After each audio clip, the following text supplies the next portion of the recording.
नमस्कार विद्यार्थी मित्रांनो, आज आपण जवळचा दूरचा नातेवाईक हातचा वजाबाकी शिकणार आहोत। उदाहरण पहिले 7562 वजा 4748। या ठिकाणी वरचा अंक जेव्हा लहान असतो खालच्या अंकापेक्षा, या ठिकाणी अशा पद्धती आपल्याला वजाबाकी करायची आहे। आता वरचा जो लहान अंक आहे हा दूरचा नातेवाईक समजायचं, म्हणून आपल्या खिशातला जो हातचा आहे याला उसना द्यायचा, म्हणजे 2च्या पुढे ठेवायचं, म्हणजे 12 झालं आहे। आता 12 हे 8पेक्षा मोठे झाले। आता 12तून 8 गेले, 4 राहिले।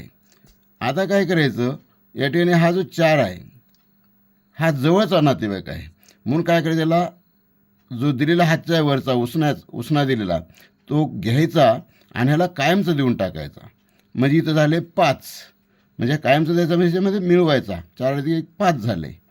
आता या ठिकाणी जर पाहिलं आपण तर 5 वरचा अंक मोठा आहे 5पेक्षा, म्हणून 6मधून 5 गेले, 1 राहिला। आता परत या ठिकाणी आलो आपण तर या ठिकाणी वरचा अंक लहान आहे 7पेक्षा खालच्या अंकापेक्षा, म्हणून हा वरचा जो आहे लहानवाला तो काय करायचा, दूरचा समजायचा, म्हणून ह्याला परत आपला हातचा द्यायचा, 1 समोर ठेवायचा उसना असल्यामुळे, म्हणून हे झाले 15। आता हा झाला खाली लहान, मग 15तून 7 गेले, 8 राहिले। आता जेव्हा उसना दिलेला आहे तो घ्यायचा आणि या खालच्याला देऊन टाकायचा संख्येला, म्हणजे हे झाले 5 आणि या ठिकाणी 7मधून 5 गेले, 2।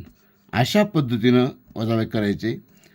तर विद्यार्थी मित्रांनो, माझा व्हिडिओ आवडला असेल तर चॅनलला सबस्क्राईब करा आणि डिस्क्रिप्शन बॉक्समध्ये दिलेल्या इन्स्टाच्या लिंकला फॉलो करा।